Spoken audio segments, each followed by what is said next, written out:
જામખંભાળિયામાં આગના સીસીટીવી સામે આવ્યા છે। રવિવારે સાંજના સમયે લાગી હતી વિકરાળ આગ। પેટ્રોલ પંપ નજીક વિકરાળ આગ ભભૂકી ઉઠી હતી।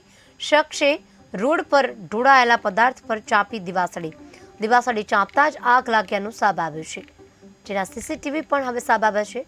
પેટ્રોલ પંપ પર આગ લાગવાથી અફરાતફરી સર્જાઈ હતી, ત્યારે દિવાસળી ચાંપતા આગ લાગ્યાનું સામે આવ્યું છે।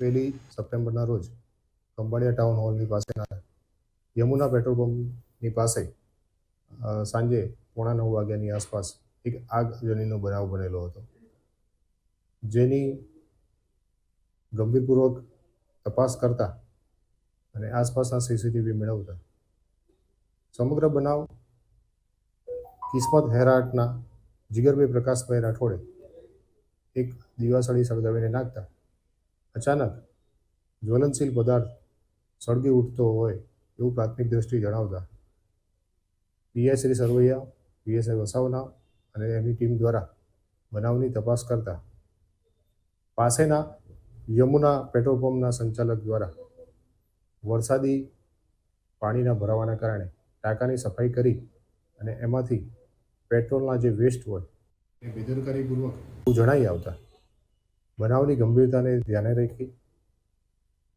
આવો બનાવ ક્યારેક વધારે અકસ્માતનું સ્વરૂપ ધારણ ન કરી શકે તે માટે જવાબદારોને એમની જવાબદારીનું ભાન થાય તેમજ કડક હાથે પગલાં લેવાય એટલા માટે જવાબદારો વિરુદ્ધ ભારતીય ન્યાય સંહિતાની કલમ 110 તેમજ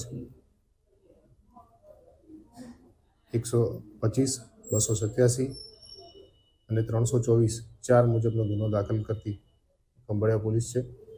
આ ગુનો દાખલ કરી આગળની તપાસ ચાલુ રાખી છે, જેમાં પેટ્રોલ પંપના સંચાલક તેમજ અન્ય 2 સફાઈ કર્મચારી અને 2 અન્ય કર્મચારીઓની અટકાયત કરવામાં આવેલી છે। કુલ 4 આરોપીની અટકાયત ચાલુ છે અને એમને કોર્ટમાં રજૂ કરવામાં આવશે।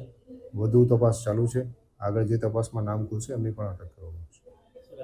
આરોપીમાં અત્યારે ધીરેન તુલસીભાઈ બારાઈ કે જે યમુના પેટ્રોલ પંપના સંચાલક છે, અનુપરાય તેમજ પપ્પુરાય કે જેમને આ સફાઈની કામગીરી કરેલી હતી, તેમજ જીગરભાઈ પ્રકાશભાઈ રાઠોડ કે જેણે આ બનાવ વખતે દિવાસળી ચાંપી અને આગ ઊભી કરવામાં એક અગત્યનો ભાગ ભજવેલ છે।